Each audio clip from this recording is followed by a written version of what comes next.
spooky place. Have you ever felt like something was watching you, just out of sight, hidden in the shadows, waiting for you to notice it? This is the story of a babysitting job that turned into a nightmare, where the house itself was alive with a hunger for fear, and no one who entered ever truly escaped. By the end, you'll wish you hadn't watched this at night, because tonight, sleep won't come easy. Before we begin, I request you to like the video and subscribe to the channel. On that note, let's begin. The house in the shadows. When I was 16, I was babysitting for a family friend, a sweet little girl named Maddie. The night had fallen quickly, and it was getting close to 8:30.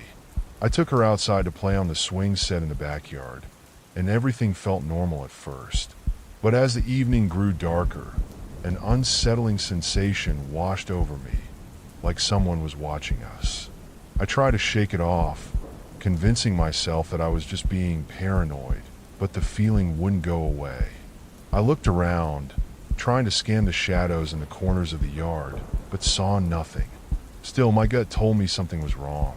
Maddie, completely unaware, giggled and swung higher, but I felt a creeping dread in my chest. I decided it was time to take her inside. Maddie had to go to bed soon anyway, so I put her down around 9 and settled into the living room to watch TV, try to calm my nerves. But then, just 10 minutes later, I heard rustling from the backyard. It wasn't the wind, it was too deliberate. My heart started racing, but I thought maybe it was just an animal or a branch blowing in the wind. My curiosity won out, and I went outside to check. The yard was silent, still, nothing out of place. I stood there for a moment, the hairs on the back of my neck prickling, before deciding it was just my imagination and heading back inside. I tried to shake off the feeling, but about 20 minutes later, I heard footsteps coming from Maddie's room upstairs. My heart skipped a beat. Had she gotten up? I quickly went upstairs to put her back to bed, but when I opened her door, I was met with an unnerving sight. Maddie was asleep in her bed, her small figure tucked under the covers, completely oblivious. The room was pitch dark except for the faint moonlight streaming in through the window. But then my eyes were drawn to the corner of the room. A shadowy figure knelt there, almost blending into the darkness. My blood froze. I flicked on the light, and to my horror, I saw a man. He was real, no shadow, no trick of the light. He was there, crouched in the corner of Maddie's room, his eyes wide and hungry with intent. He scrambled to his feet in a panic when the light hit him, but I was faster. With all the adrenaline rushing through me, I kicked him in the groin as hard as I could. He stumbled, gasping for air, and I bolted out of the room, screaming for help. I called the police, shaking uncontrollably, and when they arrived, they found something even more horrifying than I could have imagined.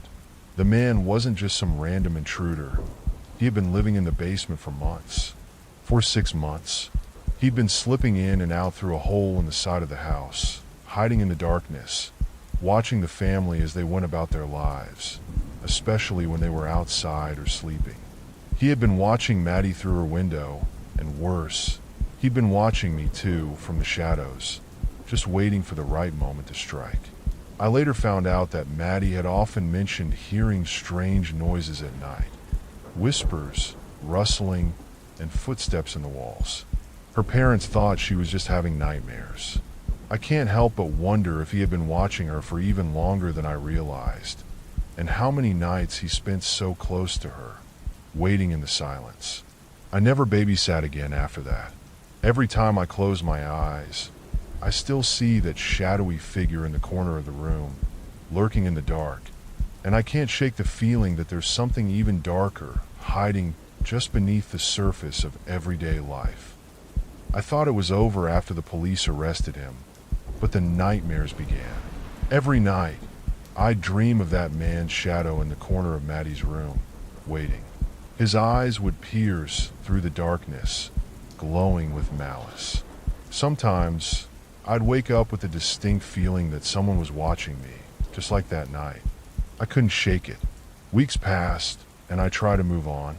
But then, one evening, I received an unexpected call. It was from Maddie's parents. They had moved to a new house, a fresh start away from the memories, and they wanted me to come by and visit to see Maddie again. I hadn't seen her since that night, and despite everything, I was relieved. I missed her. I missed the innocence of those carefree afternoons. When I walked into their new house, I felt an odd sense of déjà vu. The layout seemed familiar, too familiar. The living room, the kitchen, the stairs, I couldn't place it, but something was off. I ignored the feeling and went upstairs to Maddie's room. She was there, playing with her toys, smiling as if nothing had ever happened. But then, as I stood in the doorway, my heart stopped. The corner of the room, the same corner where I'd seen the man, was empty, but I felt it. The cold, the weight of something sinister lingering in the air. I tried to push the thought away, but when Maddie looked up at me, her smile faded. She whispered, "Do you hear him?" I froze. Oh, the man. He watches us when we sleep. He's always there. My blood ran cold. I tried to stay calm, but Maddie was already standing up, walking toward the corner of the room where no one was supposed to be. Her eyes were wide with fear, her tiny voice shaking as she said, "He's in the walls. I can hear him in the walls." I didn't know how to react. It couldn't be possible, right? Maybe it was just a child's imagination. But as I looked around the room, my eyes landed on the window. The same window where the man had once watched Maddie. The blinds were slightly open, and in the reflection of the glass, I saw something that made my blood run cold. A shadow just behind me. I whipped around, but no one was there. The silence was deafening. "I'm scared," Maddie whispered, holding onto my leg, and I knelt down to reassure her. But my heart was pounding too loudly in my chest to focus. As I bent down, I noticed something strange. A small hole in the wall, barely visible. It was covered up by a bookshelf, but I could see it, a small, round hole, just large enough for a person to squeeze through. It was the same kind of hole I'd seen in the basement of the old house. The hole the man used to get in and out. Before I could speak, Maddie grabbed my hand tightly. "He's been here. He's always here. He's watching us right now." I rushed downstairs, my heart racing, and told her parents what had happened. They didn't believe me at first, chalking it up to Maddie's overactive imagination. But when I convinced them to look at the hole in the wall, their faces drained of color. It was exactly like the hole from the basement. I called the police again, but when they arrived, they couldn't find anything unusual. There was no sign of forced entry, and the hole was too small for anyone to fit through, except the man who had lived in the old house. But then, later that night, after the police left, I sat alone in my car in front of their new house, staring up at the dark windows. I couldn't stop thinking about the hole. The feeling of being watched never left me. I stayed there for hours, feeling the tension in the air, the fear tightening around my chest. Around midnight, I heard a noise coming from the house, rustling, like someone moving through the walls. I had to know. I rushed inside, praying that I was just being paranoid.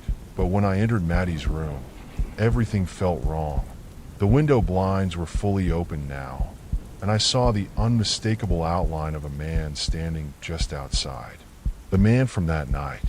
The moment our eyes met, I realized he hadn't been arrested. Somehow, he had followed them here.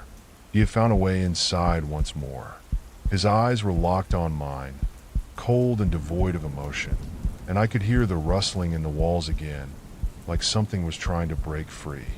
I ran to Maddie's side, grabbed her, and bolted down the stairs.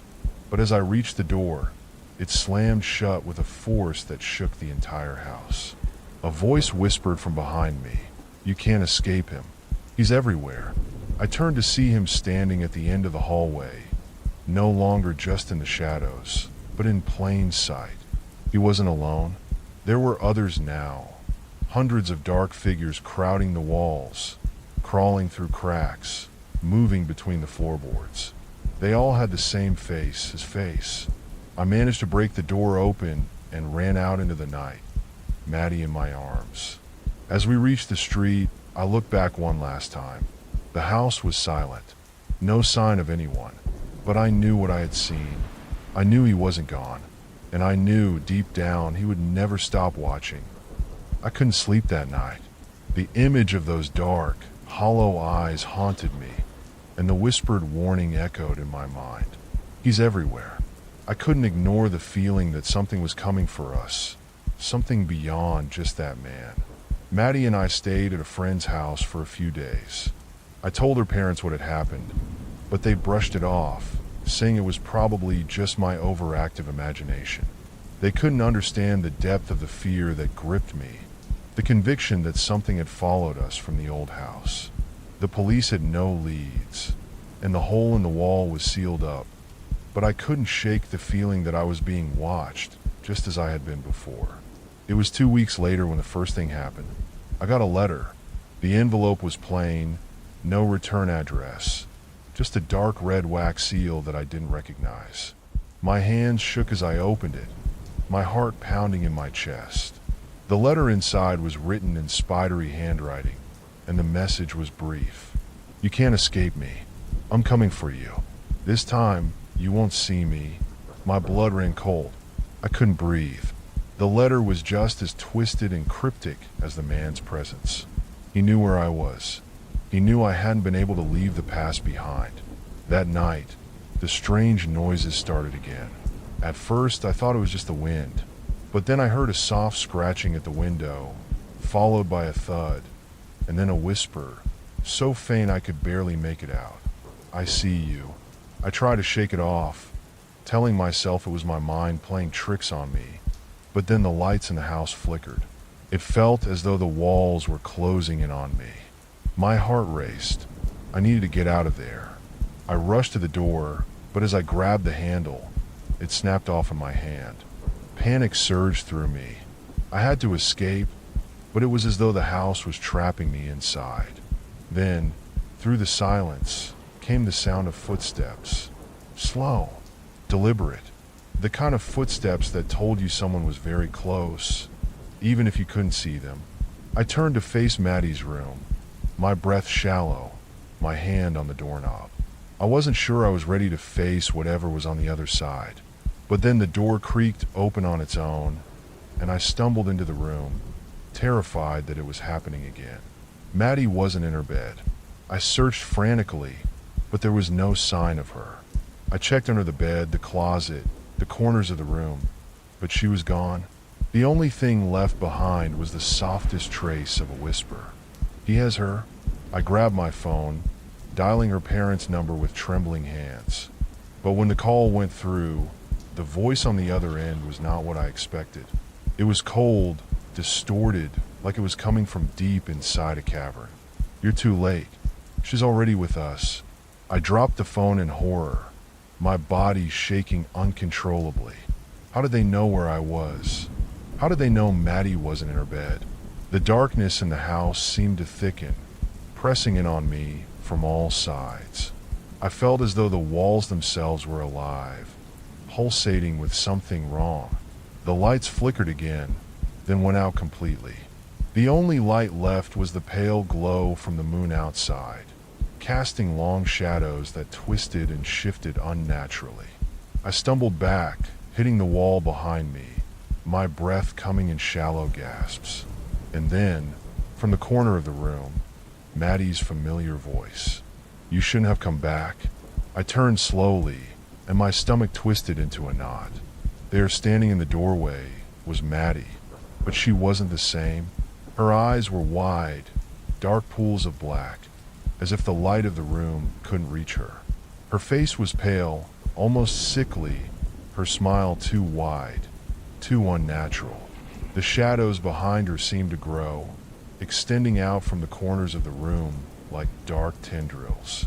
You never should have come back, Maddie repeated, her voice distant, as though she was no longer herself. We're part of him now. He owns us. My blood ran cold. What are you talking about, Maddie? You have to come with me. We need to leave. We need to get out of here. But Maddie didn't move. She stood there, her feet unmoving, as if she were rooted to the floor. Slowly, I began to realize this wasn't my Maddie. It was something else, something twisted, wearing her skin. And then, the wall behind her cracked open. A figure emerged, taller than any man, with limbs that stretched unnaturally, like shadows given form. Its face was barely human, a mask of darkness with hollow, glowing eyes. It wasn't the man from before, but something far older, something that had been lurking in the walls of that house for years. It spoke without words, its voice a guttural growl in the back of my mind. She is mine. I backed away, my mind spinning with terror, trying to rationalize what was happening. Was this the same man who had haunted us before? Was this a curse, a spirit? Or was this something worse, something that thrived in the dark, feeding off fear?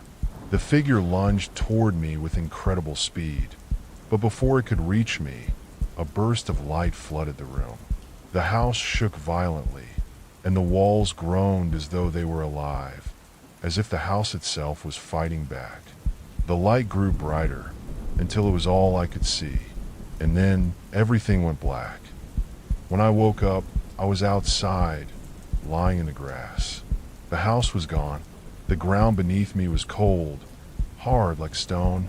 The only thing that remained was the faint smell of rot and decay. I stood up confused, my head spinning. The house, Maddie, everything was gone. I turned around, expecting to see the ruins of the house I had just been in, but all that stood before me was a large, empty field. There was no sign of the house, no traces of what had happened. But then, in the distance, I saw something. A figure standing at the edge of the field. I couldn't see its face, but I knew it was watching me. And I knew, deep down, that whatever it was, it wasn't finished yet. I stumbled through the empty field, the oppressive weight of dread still hanging over me. The figure in the distance remained, motionless, its presence unnervingly familiar. I could feel it watching me, as if the very air around me had turned hostile, waiting for something. My mind raced, but there were no answers, only confusion. The house was gone, vanished as though it had never existed. The once quiet suburban neighborhood was now just an endless stretch of vacant land. Had I imagined it all? Had the horrors of the past few weeks simply been a nightmare that I couldn't escape? But then I heard the whisper, "You cannot escape me." It wasn't just a voice. It was a presence, like the wind itself was speaking, wrapping around me, pulling at my thoughts. The whisper came from everywhere, inside my mind and out. I turned toward the figure, my heart pounding in my chest, but it remained motionless. "You're not real," I whispered, trying to steady my shaking hands. "None of this is real." The figure tilted its head slightly, its face hidden in shadows. But somehow, I could feel it staring into me, as though it could see every fear, every weakness, every thought that had ever crossed my mind. It wasn't just some shadow or man in the walls. It was something older, something that had existed long before me, feeding on the darkness and fear that clung to the world. It spoke again, its voice like the scraping of nails on glass. "I've always been here. I have always watched. You are mine." I backed away, desperate to escape. There was nowhere to go. The field stretched out before me, endless and barren. No house, no shelter, only the figure that had somehow drawn me here, into this place that seemed to exist outside of time, outside of reason. Then, the ground beneath my feet began to tremble. The earth cracked open, and from the depths of the ground, the house began to rise again. No longer just a house, but something far worse. The walls twisted, the windows shattered, and the very structure seemed alive, pulsating with darkness. The shadows spilled out like ink, crawling across the ground, spreading everywhere. The figure in the distance began to move, stepping slowly toward me with inhuman grace. Its limbs stretched unnaturally long, bending and twisting as though they were made of shadows themselves. Its face remained hidden, but I knew it was smiling. The house loomed above me now, towering over the field, casting a vast shadow that seemed to swallow the light. I could hear whispers, thousands of them, coming from the walls, from the very ground itself. They were the voices of the lost, the forgotten, those who had been trapped here before. They begged for release, but the darkness in the house only fed on their misery. Why? I managed to choke out. Why me? Why Maddie? The figure stopped in front of me, its features finally becoming clearer, but still not fully visible. It had the shape of a man, but its face was nothing but a mask of darkness, endless black eyes staring out from a hollow skull. Its voice echoed in my mind, filling every inch of my being. She was always meant to be mine. You were the last piece, the one who could break the cycle. But you failed. You came back, and now the darkness has claimed you both. I could hear Maddie's voice again, distant and hollow. He owns me now. He owns all of us. The ground beneath me cracked open even further, and I felt the pull of the abyss. The house, the figure, the whispers, they were all drawing me in, pulling me toward the darkness that I couldn't escape. But then, a flicker of light appeared, a memory.